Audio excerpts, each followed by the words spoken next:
नमस्कार, मैं हूं संदीप चौधरी। आज फिर सीधा सवाल मैं स्कॉटलैंड बॉर्डर से कर रहा हूं और यहां पर बाहर हवाएं इतनी तेज चल रही हैं, साए साए कर रही हैं कि बाहर खड़ा हो पाना भी मुश्किल हो रहा है। लेकिन देश की बात करें, भारत की बात करें तो वहां राजनीतिक चाय चाय चिल्पों साफ सुनाई दे रही है। इसीलिए आज मैं बात करने वाला हूं देश की सबसे बड़ी पंचायत की और देश के भविष्य की। देश की सबसे बड़ी पंचायत है संसद, द लोअर हाउस, लोकसभा, जहां पर हम अपने प्रतिनिधियों को सीधा चुनकर भेजते हैं कि देश की दशा और दिशा तय करें, कानून बनाएं, हमारे सरोकार, हमारी उम्मीदें, हमारी अपेक्षाएं, हमारी आकांक्षाओं पर वो खरा उतरें, क्योंकि वो जनप्रतिनिधि हैं। हम चुनकर भेजते हैं, हमारी बात करने के लिए उन्हें वहां बिठाया जाता है और पैसा जो खर्च होता है, जो उनको सुविधाएं दी जाती हैं, आवास दिया जाता है, वो हमारे पैसे से दिया जाता है। तो हमारी बात हो, देश के भविष्य की बात हो। और आज की तारीख में पिछले 2 हफ्ते से भी ज्यादा का वक्त बीत चुका है, एक मुद्दा जिसको प्राथमिकता देते दिखने चाहिए थे हमारे जनप्रतिनिधि, वो देश के भविष्य, देश के युवाओं से जुड़ा हुआ है। नीट परीक्षा जो सवालों के घेरे में है, धांधली की खबरें लगातार आ रही हैं, आज भी बहुत खबरें हैं, उनकी तफसील में मैं नहीं जाना चाहूंगा कि हजारीबाग में क्या हुआ, लातूर में क्या हुआ, बिहार में क्या हो रहा है। लेकिन उसका हल निकालने के लिए जो जान सांसत में, आफत में अटकी हुई है हमारे युवाओं की, उनका ढाढ़स बंधाने के लिए, उनको भरोसा देने के लिए हमारी सबसे बड़ी पंचायत क्या कर रही है? सिवाय आरोप प्रत्यारोप के कुछ भी होता नहीं दिख रहा है।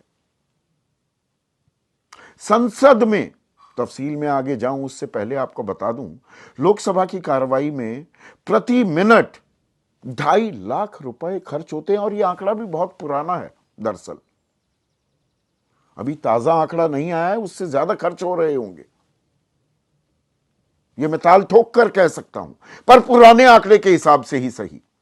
2.5 लाख रुपए प्रति मिनट, यानी कि 1.5 करोड़ रुपए प्रति घंटा। एक दिन का सत्र लोकसभा का 9 करोड़ रुपए लगते हैं, आपके और मेरे। हम कर अदा करते हैं। कोई अलादीन का चिराग नहीं है कि उसको रगड़ दिया और 9 करोड़ रुपए बरस पड़े। 5.5 करोड़ रुपए लगते हैं राज्यसभा, द अपर हाउस, ऊपरी सदन की कार्रवाई में एक दिन में, यानी कि 14.5 करोड़। और नए सदस्यों ने, सांसदों ने लोकसभा में शपथ ले ली, राष्ट्रपति का अभिभाषण हो गया। आज इस हफ्ते का आखिरी दिन भी था। चर्चा की उम्मीद लगाई जा रही थी। और कोई भी सभ्य समाज हो, कोई भी संवेदनशील समाज हो, वहां यह उम्मीद की जाएगी कि जो बच्चों की सांस अटकी हुई है इतने दिनों से, भविष्य अधर में अटका हुआ है, लटका हुआ है, उस पर कुछ तो चर्चा होगी। कहने को 22 नोटिस भी दिए गए, यह मैं राज्यसभा की बात कर रहा हूं, नियम 267 के तहत, पर चर्चा ही नहीं हुई। राज्यसभा में भी, लोकसभा में भी सुर्खियां क्या बन रही हैं? राहुल गांधी आरोप लगा रहे हैं लोकसभा में, जी मेरा माइक बंद कर दिया। और स्पीकर ओम बिरला कह रहे हैं वो ताकत तो है ही नहीं, वो अधिकार मेरे पास नहीं है, मैं माइक बंद नहीं करता। Now can you beat that? Mic बंद है या ऑन है, ये सुर्खियां बन रही हैं। 24 लाख बच्चे इंतजार कर रहे हैं कि क्या होगा, नीट, यही इम्तिहान के नतीजे चलेंगे, इसी की बिना पर दाखिले होंगे या री नीट होगा। वो नहीं। राज्यसभा चलता हूं, जो अपर हाउस है। अपर हाउस में 267 के तहत, नियम 267 के तहत विपक्ष चर्चा चाह रहा था। अब इसका अख्तियार होता है उपसभापति का राज्यसभा में और स्पीकर का लोकसभा में। अध्यक्ष और उपाध्यक्ष दोनों ने कहा कि नियम 267 के तहत वो बाध्य नहीं है चर्चा कराने के लिए। राहुल गांधी क्या आरोप लगा रहे हैं? मैं सीधे राजनीतिक पहलू पर आता हूं। नीट आपका इशू है, नीट पर संसद में चर्चा होनी चाहिए, प्रधानमंत्री को इस चर्चा में भाग लेना चाहिए, संसद में यह मैसेज आना चाहिए कि हिंदुस्तान की सरकार और हिंदुस्तान का विपक्ष युवा की बात कर रहा है। मुख्य विपक्षी दल के राष्ट्रीय अध्यक्ष मल्लिकार्जुन खड़गे कह रहे हैं नीट परीक्षा में इतने बड़े घोटाले हुए हैं, पेपर लीक हुआ है, लाखों बच्चे परेशान हैं, हम किसी को परेशान नहीं करना चाहते, हम केवल छात्रों का मुद्दा उठाना चाहते हैं। तो उधर धर्मेंद्र प्रधान जो शिक्षा मंत्री हैं, वही धर्मेंद्र प्रधान 13 तारीख को कह रहे थे कोई लीक नहीं, 16 को कहते हैं इक्का दुक्का मामला, फिर कहते हैं 20 जून को किसी को बख्शा नहीं जाएगा। वो कह रहे हैं सरकार नीट पर चर्चा के लिए तैयार है, इस मामले में शामिल दोषियों को कड़ी से कड़ी सजा दी जाएगी, सीबीआई ने जांच शुरू कर दी है, किसी को नहीं छोड़ा जाएगा, हम कोई लीपापोती नहीं करेंगे, विपक्ष भ्रमित ना करे। और सत्ता पक्ष की अगुवाई करने वाली बीजेपी के राष्ट्रीय अध्यक्ष जगत प्रकाश नड्डा कहते हैं नीट का मुद्दा आगे भी लाया जा सकता था, मतलब प्राथमिकता नहीं है, आगे आ जाएगा, अरे अभी तो टाइम है, 3 जुलाई तक है, फिर बजट सत्र भी आने वाला है। पर इनकी मंशा सही नहीं थी और यह कांग्रेस की मंशा थी कि हाउस को डिस्टर्ब किया जाए। 21 घंटे तक सरकार सवाल जवाब के लिए तैयार ही है या तैयार है ही। सरकार भी तैयार, विपक्ष भी चर्चा करना चाह रहा है, फिर भी चर्चा नहीं हो पा रही है। अजीबोगरीब आलम है, सब तैयार पर चर्चा नहीं हो रही, चर्चा का मुद्दा ही बेकार हो रहा है। अब आपको एक चीज बताता हूं, जो 267 नियम है वो कोई भी सांसद एक लिखित नोटिस दे सकता है। सभी लिस्टेड मुद्दे जो और मुद्दे हैं उनको सस्पेंड करके उस मुद्दे पर चर्चा की मांग कर सकता है। किसी भी गंभीर मुद्दे पर, प्रेसिंग इंपॉर्टेंस का जो मुद्दा है उस पर चर्चा की जा सकती है। अब चर्चा के लिए चेयरमैन की मंजूरी जरूरी है। अब राज्यसभा में क्या हुआ? राज्यसभा में जो उपसभापति, उन्होंने क्या कहा? उन्होंने कहा कि देखिए ये वेल में आ रहे हैं लोग, ये ऐसा पहली बार हो रहा है। वेल में तो खैर लोग आते रहते हैं, लेकिन देश के उपराष्ट्रपति भी हैं जगदीप धनखड़, वो कह रहे हैं कि पहली बार इस तरह से संसद में कोई विपक्ष वेल में घुस रहा है। मल्लिकार्जुन खड़गे कह रहे हैं, दिलचस्प, आप सोचिए, विजुअलाइज कीजिए, सभापति बैठे हैं कि वेल में नहीं आना। मल्लिकार्जुन खड़गे नेता प्रतिपक्ष हैं, वो कह रहे हैं मैं आपका ध्यान आकर्षित कराना चाह रहा हूं। सभापति कहते हैं ये आज का दिन दागदार दिन है, काला धब्बा है ये संसद पर। नेता प्रतिपक्ष कह रहे हैं आप जानबूझकर मेरा अपमान कर रहे हैं। सभापति कहते हैं भारतीय संसद की गरिमा गिर रही है और परंपरा तोड़ी जा रही है। अब यहां परंपरा की भी दुहाई दी जा रही है। जब स्पीकर और डिप्टी स्पीकर का मसला आया था तो विपक्ष कह रहा था परंपरा कहती है सत्ता पक्ष का स्पीकर हो और डिप्टी स्पीकर विपक्ष का हो। तब सरकार ने, सत्ता पक्ष ने पद्धति का हवाला दिया था, नियमों का हवाला दिया था कि हम तय कर सकते हैं। आज परंपरा की भी बात हो रही है, सभापति कह रहे हैं परंपरा और नेता प्रतिपक्ष कह रहे हैं कि केवल सत्ता पक्ष को आप देख रहे थे? यही बात लोकसभा में होती दिखाई दी, इसके लिए चुनकर भेजा है हमने। आप वहां पर ब्राउनी पॉलिटिकल पॉइंट्स स्कोर करेंगे, हल कुछ निकलेगा नहीं, एक सत्र खत्म हो जाएगा, अगला बजट आ जाएगा। छात्रों को थका दोगी क्या? ये शब्द मैंने 10 दिन पहले इस्तेमाल किए थे। उनका हौसला तोड़ा जा रहा है क्या कि अरे घर जाओ, अब दूसरी तैयारी करो। नीट की परीक्षा के लिए 2-2, 3-3 कुछ छात्र 4-4 बार प्रयास करते हैं। माता पिता भी थक जाते हैं, चिन्हित भी हो जाते हैं चेहरे। जो लोग इनके साथ आए, कोचिंग सेंटर्स वाले, उन पर आरोप लगाए गए अपना धंधा चमकाने के लिए। ये छात्रों को भड़का रहे हैं, उकसा रहे हैं, पर न्याय कौन दिला रहा है?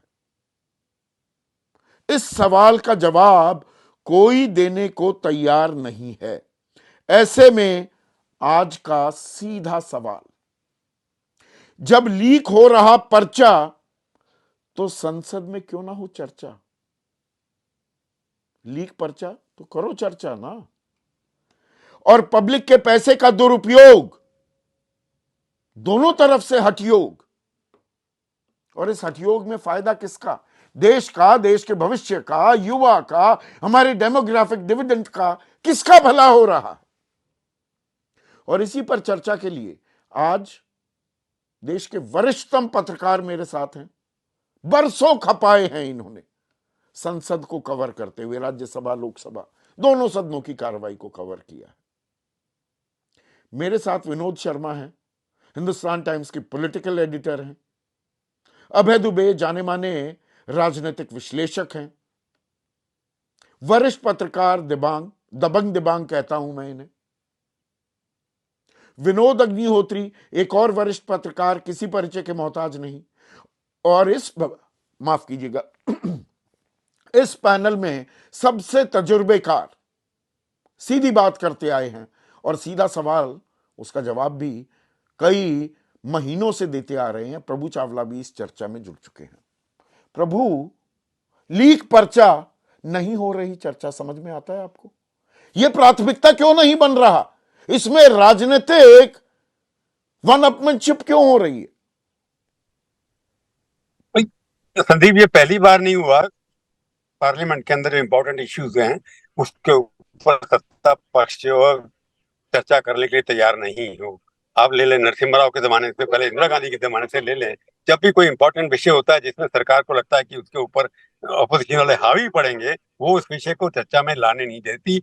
हाउस एडजर्न हो जाए, इसी के फायदे में रहता है, क्योंकि सुर्खियां नहीं बनेगी कि विपक्ष ने क्या कहा, क्या उन्होंने हमले किए, वो सबको भुगताने के लिए वो तैयार नहीं है।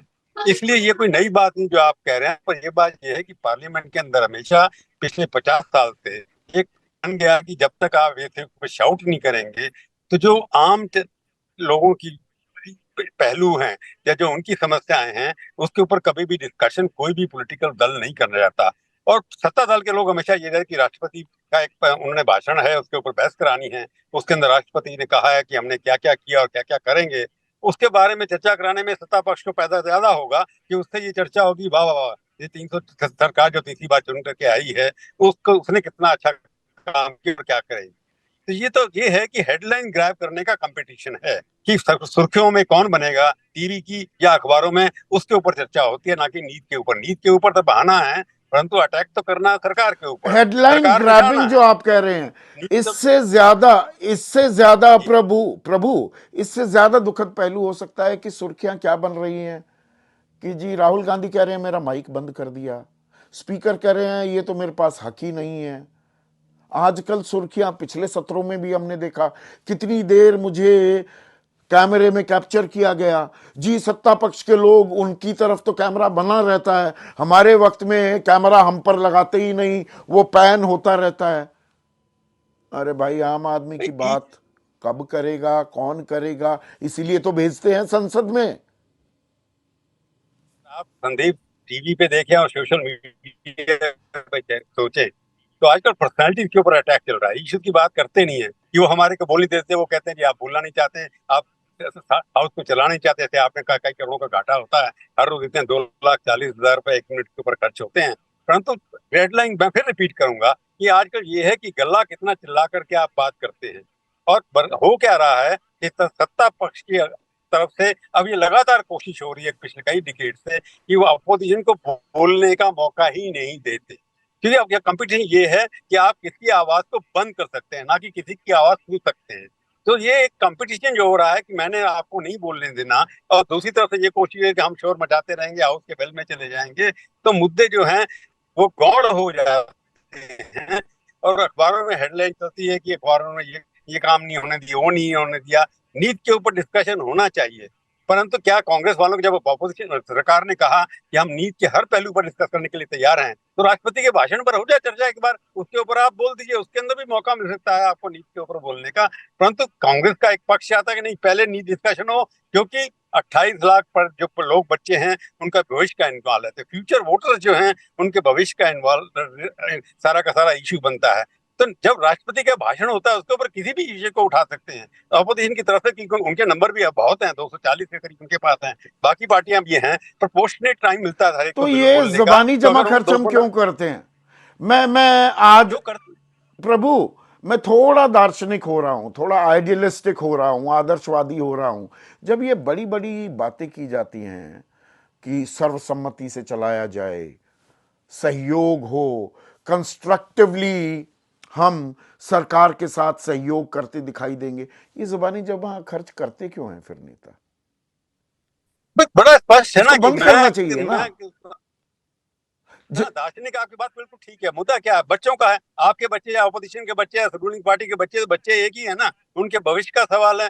तो रूलिंग पार्टी को थोड़ा मैग्नेनिमस होना एग्जैक्टली चाहिए था, लार्ज हार्टेड होना चाहिए था। पर सवाल ये है कि ये दिखाना चाहते हैं कि वो चर्चा करने देना चाहते नहीं, हैं, यहां हम चर्चा करना चाहते हैं।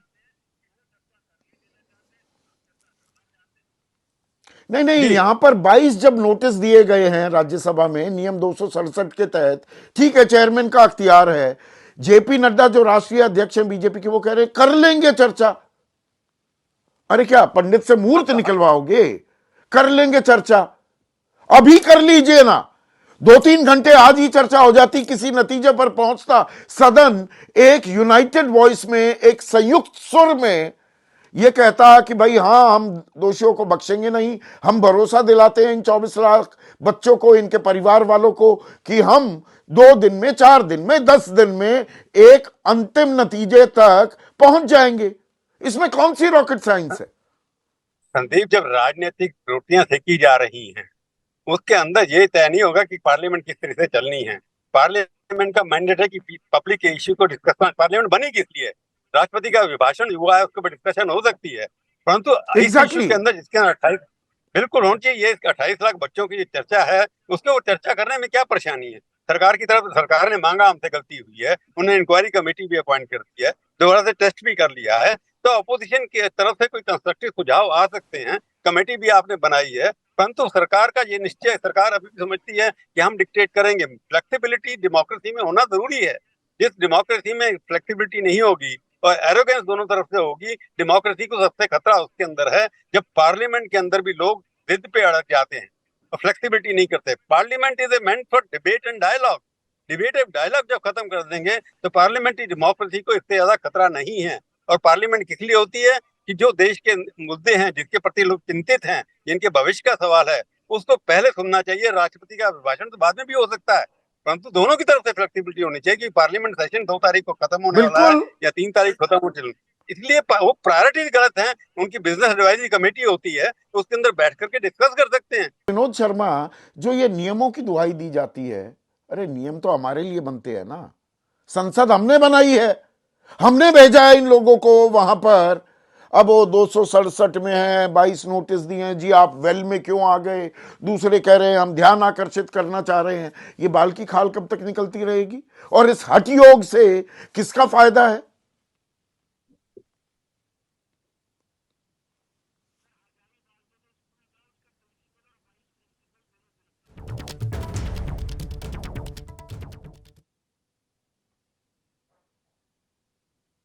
विनोद, सवाल आपसे था।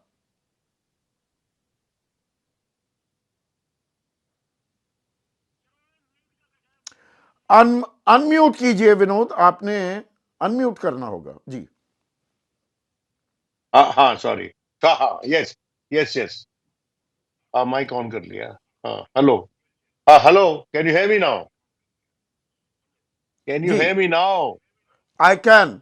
तो ये बता, ये मतलब ये आई कैन हाँ मैं ये हठ कह रहा हूँ। योग का हाँ, फायदा किसको मिल रहा है, ये नियमों की दुहाई देकर? हाँ बोलिए प्लीज। सरकार का बहुत बड़ा नुकसान हो रहा है। इस बात को समझ नहीं रहे हैं संदीप। आप समझ रहे हैं, हम सारे पैनलिस्ट समझ रहे हैं, बैठे हुए हैं। जब छात्र सड़कों पे हैं और पार्लियामेंट में सन्नाटा है, तो पार्लियामेंट किस काम की है? देखिए, आज जो हुआ उसका विवरण कुछ ऐसे है। सरकार चाहती है विस्तृत चर्चा मोशन ऑफ थैंक्स पे, क्योंकि उस चर्चा में सरकार जो है विभिन्न इशुओं पे डिफ्यूज कर देगी। ये जो नीट का इशू है उसको, जो सुधांशु त्रिवेदी ने आज स्पीच दी राज्यसभा में, अगर आप उसको सुने तो इतने लंबा सफर कर लिया उन्होंने कि हिटलर से, नेहरू से हिटलर तक पहुंच गए, और हिटलर से पता नहीं कहां कहां पहुंच गए वो। और जो चेयर थी जिसने इस बात पे एक्सेप्शन लिया कि लीडर ऑफ ऑपोजिशन वेल में क्यों आ गया, वो बड़ा इंडल्जेंटली उनको सुन रहे थे लगातार। और दूसरा, एक बहुत ही, मैं समझता हूं, शरारती प्रकरण जो हो रहा है कि जब विपक्ष के लोग खड़े होकर बोलते हैं तो इंटरप्रेटर उनकी स्पीच को इंटरप्रेट करना शुरू कर देता है। मतलब हिंदी में भी बोल रहा है तो स्पीकर जो है, वो इंटरप्रेटर जो है पीछे से बोल रहे हैं। वो इतना इरिटेटिंग है, जैसे कि मैं बात कर रहा हूं और साथ में कोई इंटरप्रेटर मेरी हिंदी को हिंदी आपको सुनाना शुरू कर दे कि मैं क्या कह रहा हूं। होता ना कई बार। वो राज्यसभा टीवी पे आज मैंने होते हुए देखा, और लोकसभा पे भी देखा था कल। मैं ये समझता हूं कि इसके जरिए जो एम्फोसिस, जो प्रभाव विपक्ष की स्पीचेस का, भाषणों का हो सकता है जनता पर, वो नहीं होगा, और इसको एकदम रोकना चाहिए। दूसरी बात, जो नेता विपक्ष वेल में आया, सही बात है, चेयरमैन साहब, वो वाइस चेयरमैन नहीं है, वो चेयरमैन है राज्यसभा के, और वाइस प्रेसिडेंट ऑफ इंडिया है धनखड़ साहब। हाँ और हाँ चेयरमैन चेयरमैन है। साहब ने उसका एक्सेप्शन लिया, और उन्होंने कहा कि ये पहली बार हुआ है कि नेता विपक्ष जो है वेल में आया। जी हाँ, पहली बार हुआ है कि नेता विपक्ष वेल में आया है। इसकी अहमियत समझ। एक दूसरे की जब तक इज्जत नहीं करेंगे, जब कोई लाइन क्रॉस कर रहा है डिप्लोमेसी में, जब जब हम लोग देखते हैं कि हमारे कोई वरिष्ठ नेता गए हैं किसी विदेश में, और मान लीजिए शी जिनपिंग जो है वो मोदी जी को एयरपोर्ट पे आके रिसीव कर ले, तो अहमियत जता रहे हैं ना इशू की, उनकी विजिट की अहमियत जता रहे हैं। उसी तरह से जब नेता विपक्ष वेल में आ गया, तो वो जता रहा है कि बड़ा इंपॉर्टेंट इशू है, आप इसमें बहस करवाइए, और अलग से कराइए, फोकस बहस करवाइए। आप मोशन ऑफ थैंक्स में एक मुद्दा ये भी होगा, ये उससे कहीं बड़ा मुद्दा है। और यही बात राहुल गांधी ने आज सदन में खड़े होकर कही, और उसको स्पीकर साहब बोलने नहीं दे रहे थे, लेकिन फिर भी वो 1-1.5 मिनट बोल सका। और उसने कहा कि हम झगड़ा नहीं करना चाहते, हम दोस्ती की एक डिस्कशन चाहते हैं, जिसमें कि हम मिलकर कोई ऐसी चीज निकालें जिससे कि निवारण हो हमारे बच्चों की प्रॉब्लम्स का, जो लोग सड़कों पे प्रोटेस्ट कर रहे हैं। एक बड़ा कंसिलिएटरी जेस्चर था। आप वीडियो मंगवा के देख लीजिए। तो ये हमारी पर्सनल रीडिंग है, अगर वो गलत होता मैं वो भी बोलता, क्योंकि इन नेताओं से बड़ा इशू है वो, जिसके चलते हमारे बच्चे सड़कों पे खड़े हुए हैं।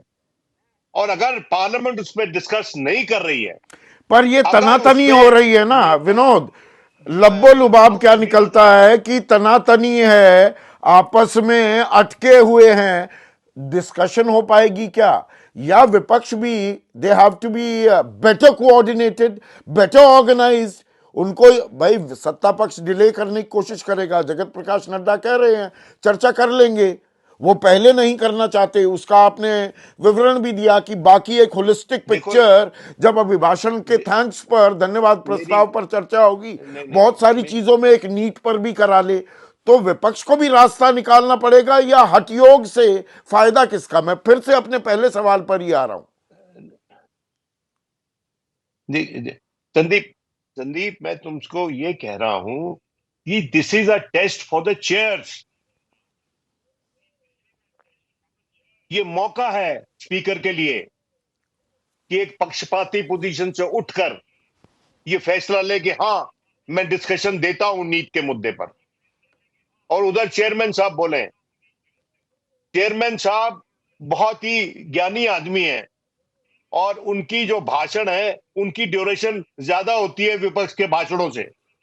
और मेरा यह मानना है कि अगर वो खड़े होकर ये कह दें कि वो देंगे डिस्कशन इस इशू पर, और इससे मोशन ऑफ थैंक्स से पहले देंगे, और अगर ये प्रस्ताव भी रखा जाता है कि जो ये सदन है अभी जो चल रहा है इसकी ड्यूरेशन एक दिन के लिए बढ़ा दी जाए, ताकि एक दिन की चर्चा नीट के इशू पे हो जाए। देखिए, सच्चाई ये है कि भले ही वो विपक्ष में हो या पक्ष में हो, आपको हमारे बच्चों के पक्ष में खड़ा होना है, उनकी प्रॉब्लम की बात करनी है।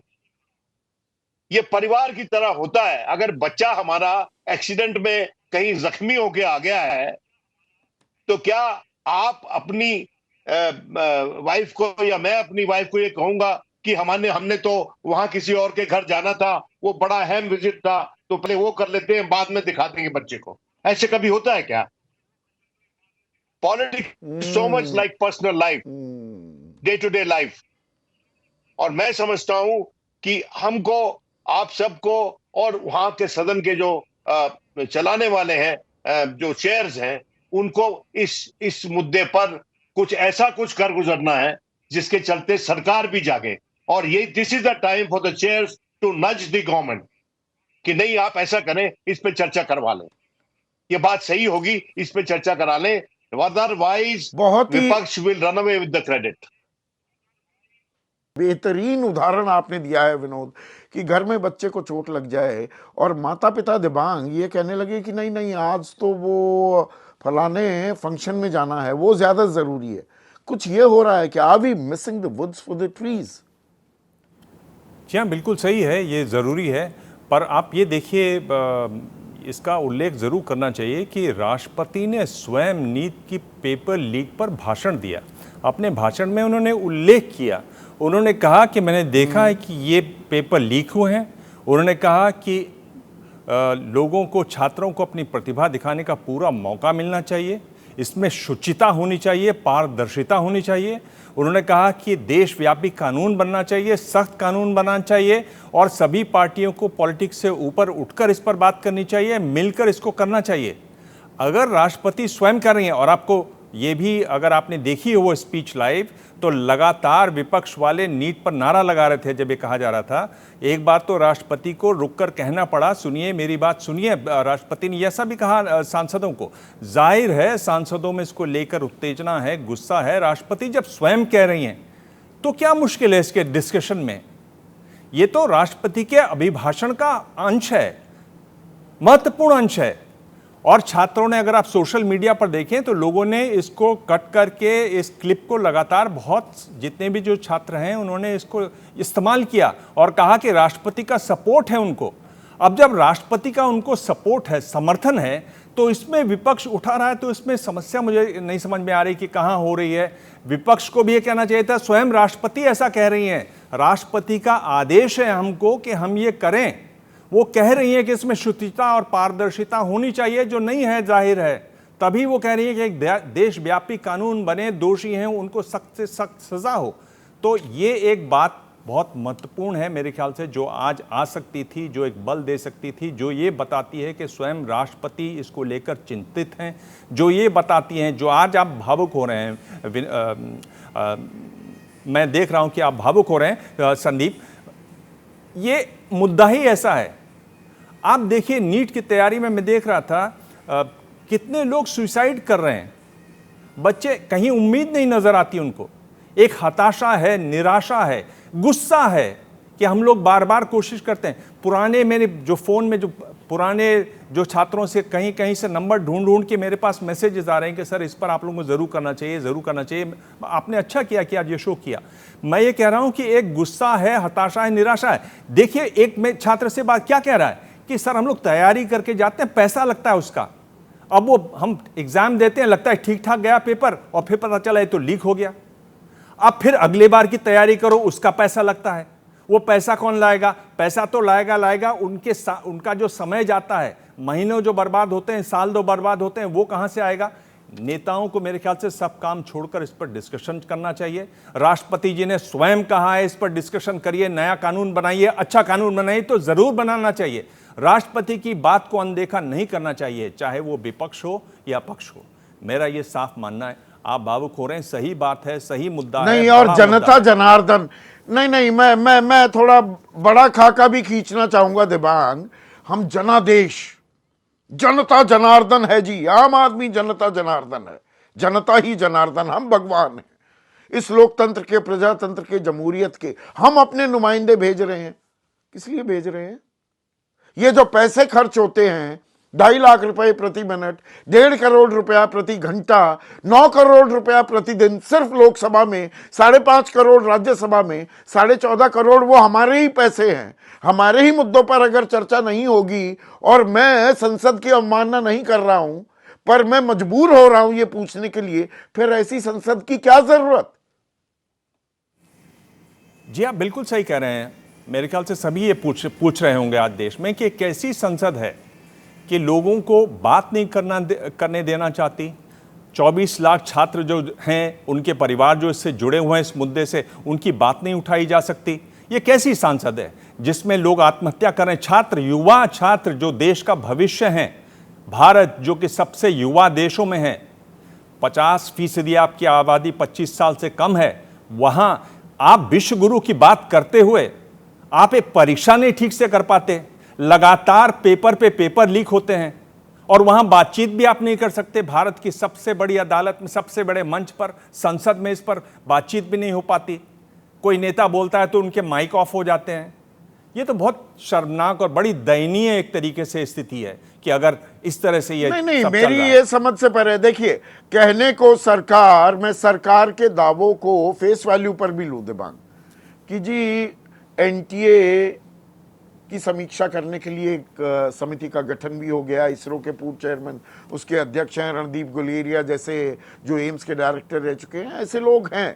चलिए, सरकार काम कर रही है। सीबीआई ने शिक्षा मंत्रालय की सिफारिश पर एक एफआईआर भी दर्ज कर लिया। हालांकि रोज परतें खुल रही हैं। अभी हजारीबाग से भी एक ब्रेकिंग न्यूज नीचे हम फ्लैश कर रहे हैं। सरकार कदम उठा रही है, उसकी समीक्षा, उस पर कुछ सवाल जवाब तो होने चाहिए ना संसद में। आप एनटीए वो की बात हमारे कर- सवाल है ना, हमारे प्रतिनिधि पूछेंगे। बिल्कुल पूछेंगे। और एनटीए को देख लीजिए, एनटीए क्या है? आपने अमेरिका में एजुकेशन टेस्टिंग सर्विस है, आपने उसके आधार पर एनटीए को बताया कितने लोग काम करते हैं। 2 दर्जन लोग काम करते हैं।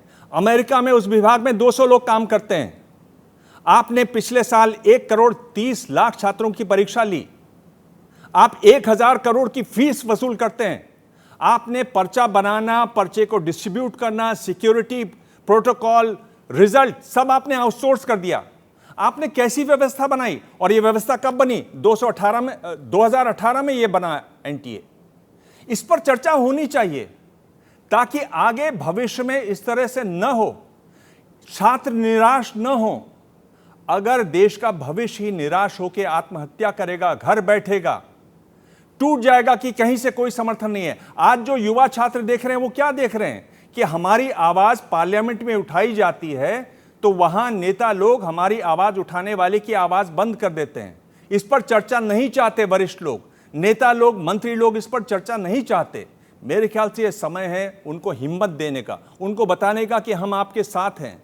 ये ऐसी गड़बड़ हुई है, हम सुधार करेंगे ताकि आगे ऐसी गड़बड़ न हो। जो राष्ट्रपति ने कहा आपको अपनी प्रतिभा दिखाने का पूरा मौका मिले, यह तो होना चाहिए, आवश्यक है। जब आप चर्चा करेंगे लोकतंत्र में तभी आगे का रास्ता निकलेगा। हो क्या रहा है कि आपने अपनी पोजीशन ऐसी बना ली है कि अब आप बातचीत नहीं करेंगे विपक्ष से। विपक्ष में और सत्ता पक्ष में जिस तरह की राजनीति है, जिस तरह के नंबर्स हैं, उसमें बातचीत की संभावना बिल्कुल नगण्य है। लगातार मैं आपको कह रहा हूं, इसी तरह के मौके आते रहेंगे। 267 पे तो बिल्कुल नहीं करवाएंगे क्योंकि उसमें वोटिंग आ जाती है। खड़े होंगे वो लोग, दिखाई देंगे कि इन लोगों ने छात्रों का विरोध किया था। 267 में वोटिंग होती है। कौन कौन वो चेहरे हैं जिन्होंने इसके खिलाफ वोट दिया जब छात्रों की बात हुई, वो सामने आएगी। इसलिए 267 पे नहीं करेंगे इन लोग। हमेशा हमने देखा मणिपुर में भी 267 की बात पर इन लोग अड़ गए थे क्योंकि वहां भी यही सवाल आया था कि कौन खड़े होंगे। तो आप क्या कर रहे हैं? आप ऐसा सिस्टम आपने बना लिया है और ये आपका पहला शो नहीं है। मैं आपको अभी बता रहा हूं, ये अभी शुरुआत हुई है सरकार की। आने वाले दिनों में लगातार तकरार बनती रहेगी, बहसें और तीखी होंगी, बहस होती रहेंगी और ये खामखा की बहस होंगी, बिना कोई नतीजा निकालने वाली बहस होंगी। और इसमें थकाने की प्रक्रिया, ये थकाना शब्द मैंने 10 दिन पहले विनोद भाई इस्तेमाल किया था कि छात्रों को थकाया जा रहा है क्या? 2-2, 3-3 बार भी देते हैं, 4 बार देने वाले भी नीट के अभ्यर्थी हैं। माता पिता कह रहे हैं अरे भाई कहाँ सड़कों पर बैठे हो, कोई सुनवाई नहीं होगी, उल्टा चेहरा चिन्हित हो जाएगा, सरकार की निगाह में आ जाएंगे, वापस आ जाओ। कुछ लोग उनके साथ खड़े भी हुए, कोचिंग इंस्टीट्यूट वाले, तो उनके बारे में कहा गया धंधा चमकाने के लिए उकसा रहे हैं, बरगला रहे हैं, भड़का रहे हैं छात्रों को। अब यहां पर जी विपक्ष अपनी राजनीतिक रोटियां सेक रहा है, यह बात का बतंगड़ बनाया जा रहा है। नैरेटिव को देखिए, इससे कोई हल निकलेगा? कोई उम्मीद की किरण दिख रही है इन 24 लाख छात्रों को? विनोद, असल मुद्दा तो वो है ना। देखिए, निश्चित रूप से ये 24 लाख छात्र जो हैं, ये सिर्फ 24 लाख छात्र नहीं हैं, ये पूरी देश की युवा पीढ़ी है। और इसके अलावा नीट के साथ साथ नेट और यूजीसी का भी मुद्दा है, और जो पेपर से लीक हुए सबका मुद्दा है। तो कुल मिला के संख्या बहुत बड़ी हो जाती है। और एक तरफ तो हम बराबर डेमोग्राफिक बिल्कुल, डिविडेंड की बात 7 साल करते हैं। में 1,70,00,000 अभ्यर्थियों ने जो परीक्षा दी 15 राज्यों में, वो 70 परीक्षाएं, उसमें धांधली हुई। ये 7 साल का लेखा जोखा है। बिल्कुल, 2.25 करोड़ छात्र प्रभावित हुए हैं। जी, मतलब आप बात ये जारी मान रखिए प्लीज। कि एक तरफ तो हम डेमोक्रेटिक डिविडेंड की बात करते हैं, ताल ठोकते हैं सब जगह कि हमारे पास जो युवा शक्ति है, और हमारी युवा शक्ति सड़कों पर बैठी हुई है। ये समस्या जो है, अभी 2 दिन पहले आपने, सरकार ने आपातकाल को कोसना शुरू किया। आपातकाल के खिलाफ छात्रों ने आंदोलन, छात्रों के आंदोलन को ही दबाने के लिए आपातकाल लगा था, जयप्रकाश नारायण के नेतृत्व में जो हुआ था। तो अब छात्रों को जो है, उनकी बात तो कौन, अगर संसद नहीं सुनेगी तो कौन सुनेगा? और ये बात बिल्कुल सही है जो विनोद शर्मा जी ने कही कि जब एक आपात स्थिति है, नीट और ये सारा नकल का मामला जो है, या पर्चा लीक का मामला, ये एक आपात स्थिति है। ये सामान्य स्थिति नहीं है। और जब आपात स्थिति होती है तो ऐसे में सारा बिजनेस यूजुअल रोक करके उस पर चर्चा कराई जाती है और कराई जानी चाहिए।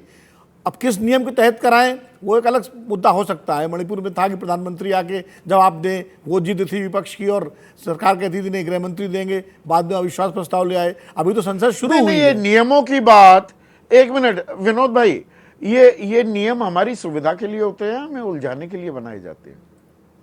नियम तो हमारी सुविधा के लिए होते हैं, और नियम इसलिए होते हैं कि नियमों के तहत, नियमों से जो है बात हो, चर्चा हो और कोई रास्ता निकले। बहुत बेहतर होता अगर सरकार खुद इसकी पहल करती कि भाई बहुत गंभीर मुद्दा है, विपक्ष से बात करती और इस पर हमें एक बड़ी व्यापक चर्चा करनी चाहिए और एक हल निकालना चाहिए। सरकार बताती कि इस पर क्या क्या कार्रवाई हो रही है, विपक्ष अपने सुझाव देता, और उसके बाद एक कंसेंसस बनती है इस मुद्दे पर। आप आपातकाल में प्रस्ताव पारित कराते हैं, आप इस पर प्रस्ताव पारित करते हैं, इस पर एक कंसेंसस प्रस्ताव पारित करते जो देश के नौजवानों को उम्मीद दिखाता है। राहुल गांधी का कहना सही था कि भाई नौजवान बैठे हुए हैं, उनको अगर आप लंबा खींचेंगे तो उनके अंदर निराशा, ये उम्र जो होती है 20-22 साल के बच्चों की, 18 साल के बच्चों की, वो बड़ी डिप्रेशन वाली स्थिति हो जाती है। और उसका संज्ञान अगर भारत की संसद नहीं लेगी तो कौन? जैसा दिमाग कह रहे थे विनोद जैसा दिमाग कह रहे थे भाई 267 नियम के तहत वो चर्चा नहीं कराएंगे क्योंकि उसमें वोटिंग होगी, उसमें लोग चिन्हित होंगे, कौन पक्ष में था कौन विपक्ष में था, युवा, उनके परिवार वाले इसको गौर से देख रहे होंगे। अरे सामान्य चर्चा ही करा लीजिए, या जैसे एक और प्रस्ताव आया था, एक दिन अलग से, जैसा विनोद शर्मा कह रहे थे, एक दिन अलग से रखवा दीजिए कि हम पूरी चर्चा करेंगे जी, और उस दिन भी पूरी नहीं, अगले दिन बढ़ा देंगे। कोई ऐसी लक्ष्मण रेखा थोड़ा खींची हुई है जी 3 तारीख को ही संसद सत्र को खत्म करना है। यह कौन से कायदे में लिखा है? संसद सत्र जब चाहे आप उसको एक्सटेंड कर सकते हैं। संसद सत्र तो पहले भी एक्सटेंड होते रहे हैं, वो तो स्पीकर के हाथ में है, चेयरमैन के हाथ में, और सरकार एक प्रस्ताव देती है और संसद सत्र एक्सटेंड हो जाता है। उसमें कोई बहुत बड़ा वो रॉकेट साइंस नहीं है। और बिल्कुल मैं सहमत हूँ विनोद शर्मा जी की या दिबांग की बात से, या और जो लोगों ने कहा कि आप एक दिन 4 घंटे चर्चा करा लेते या एक दिन एक्सटेंड कर लेते, 267 में न कराइए तो किसी दूसरे नियम में करा लीजिए, इसमें वोटिंग ना हो।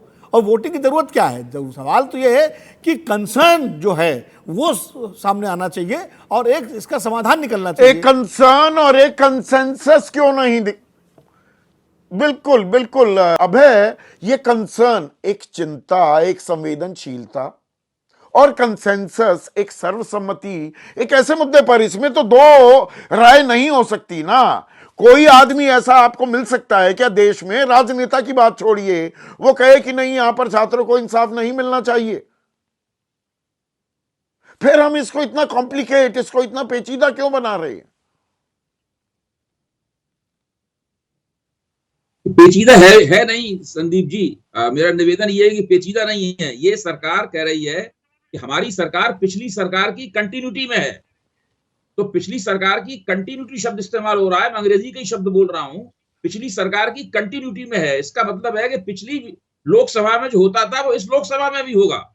बिल्कुल स्पष्ट है सरकार की तरफ से। पिछले और पहले जो लोकसभा के अध्यक्ष थे वही इस बार लोकसभा के भी अध्यक्ष हैं, और पिछली बार जो राज्यसभा के अध्यक्ष थे वही इस बार राज्यसभा के अध्यक्ष हैं, क्योंकि वो उपराष्ट्रपति हैं। तो वो उन लोगों का आचरण भी पिछली संसद की कंटिन्यूटी में है। वो विपक्ष की कोई बात नहीं मानेंगे, वो विपक्ष को बिल्कुल नहीं बोलने देंगे, और विपक्ष के मन में भी उनकी छवि ये है कि ये दोनों बीजेपी के एजेंट हैं। विपक्ष मानता ही नहीं है कि ये निष्पक्ष हैं, वो बीजेपी के एजेंट के तौर पर उनको देखता है। इसलिए पहले सत्र से ही दोनों तरफ से दबदबे की लड़ाई है। अब सरकार की मुश्किल ये है कि विपक्ष बहुत शक्तिशाली हो गया है, वो आजादी के बाद सबसे ज्यादा शक्तिशाली है इस वक्त, उसके बाद जबरदस्त संख्या है, और उन्होंने आपस में तक एक बड़ी बेहतरीन किस्म की एकता भी कर रखी है सदन के पटल पर।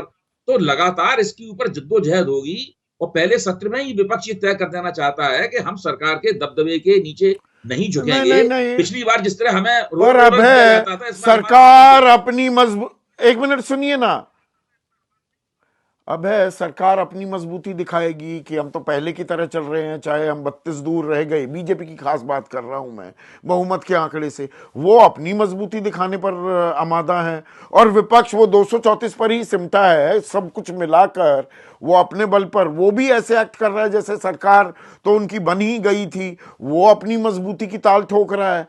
आप दोनों की मजबूती के चक्कर में कमजोर तो छात्र हो रहा है ना, देश का भविष्य हो रहा है। देखिए, छात्र आंदोलन कर रहे हैं और विपक्ष खासतौर से कांग्रेस सड़कों पे उनके साथ आंदोलन कर रही है। ये मसला केवल संसद में हल होने वाला नहीं है। जो हमने साथियों ने सब कहा है, मैं उनकी भावना से भी सहमत हूं, उन्होंने तथ्य दिए हैं, उस बात से भी सहमत हूं। मैं इस बात से भी सहमत हूं कि राष्ट्रपति के अभिभाषण पर चर्चा कराने से पहले इस विषय पर चर्चा करा लेनी चाहिए थी। बिल्कुल, मैं हर चीज पर सहमत हूं। मैं सिर्फ ये कह रहा हूं कि ये मसला केवल संसद में बहस से हल होने वाला नहीं है, ये सड़क से संसद तक हल होगा मसला, और ये काफी जबरदस्त रूप से चलेगा। अभी 1 महीना नहीं पूरा हुआ सरकार का, 1 महीने में ही इतने संगीन मुद्दे आ गए हैं। पूरी की पूरी सरकार एक गवर्नेंस डेफिसिट की शिकार दिखाई पड़ रही है, चाहे आतंकवाद का सवाल हो, चाहे मणिपुर का सवाल हो, चाहे शिक्षा का सवाल हो, ये तमाम मसले चल रहे हैं, और ये लगातार संघर्ष और भी गहरा और तीखा होगा। राजनीतिक समीक्षक के रूप में हम लोगों को भी अपनी कमर कस लेनी चाहिए। तो आप कह रहे हैं, अभय का मानना यह है ये सिर्फ संसद नहीं, ये सड़क से संसद तक की लड़ाई होती दिखाई दे रही है। लेकिन देश के भविष्य की चिंता किसे है? और यहाँ पर जो विनोद शर्मा ने उदाहरण दिया था वो बहुत ही सटीक, बहुत ही बेहतरीन मुझे लगा कि घर में बच्चे को चोट लग गई और आप कह रहे हैं कि नहीं नहीं आज किसी और फंक्शन में जाना ज़्यादा ज़रूरी है, तो हम चर्चा क्यों नहीं कर लेते? नियमों को ताक पर रखिए, 267 में भी कराने की जरूरत नहीं, एक कंसेंसस बिल्ड होता तो दिखे, देश के युवा को, देश के भविष्य को कम से कम यह तो लगे कि देश की सबसे बड़ी पंचायत हमारे मुद्दों को लेकर, हमारे सरोकारों को लेकर चिंतित है और संवेदनशील है।